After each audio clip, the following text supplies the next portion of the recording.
significant number of injuries. I'm unaware of. Oh my God! Another plane just hit the earth. Something exploded into a gigantic fireball.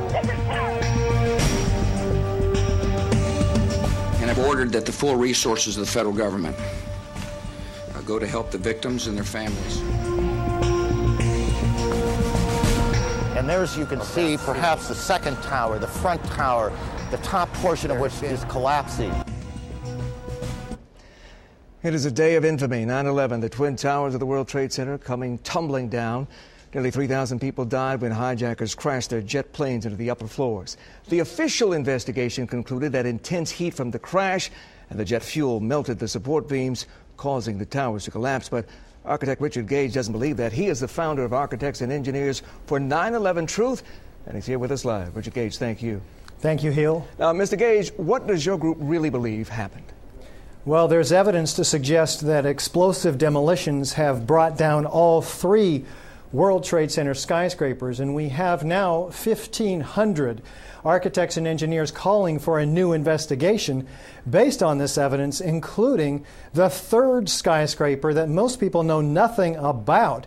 This is a 47-story skyscraper that collapses at free fall acceleration straight down uniformly, symmetrically into its own footprint, just like a controlled demolition. And what we're seeing now, of course, is the Twin Towers on TV. These come down at about 2/3 of free fall acceleration in a very explosive event, hurling 8-ton perimeter wall units at 70 to 80 miles an hour, laterally landing 600 feet away.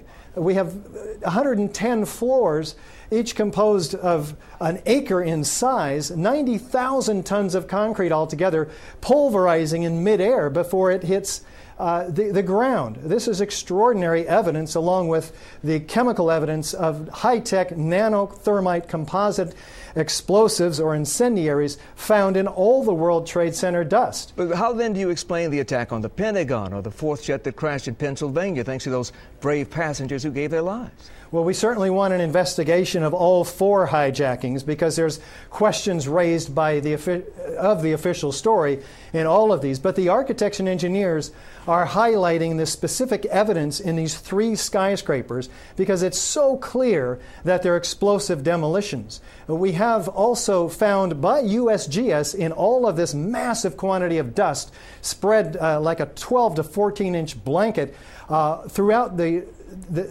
World Trade Center Ground Zero, that they find iron microspheres, the size of the diameter of a human hair. Billions of them, by estimates, are found, and these contain the evidence of ignited thermite. There's no other explanation for them. But virtually every member of Congress, Republicans, Democrats, the White House, the FBI, CIA, have all dismissed your theories.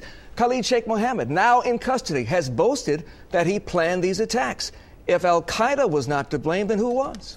Well, what we need and what the 1,500 architects and engineers that I represent are calling for is an investigation that is thorough, that uses the scientific method, that analyzes all of the evidence, including several tons of molten metal flowing like lava, the first responders say. Once this evidence is all analyzed, we'll let the chips fall where they may. You know, we don't know who was responsible. We don't have conspiracy theories. What we want is a real investigation. You may be proved right or you may be proved wrong, but it's certainly okay to ask the question. Richard Gage, thank you for being here. You're welcome.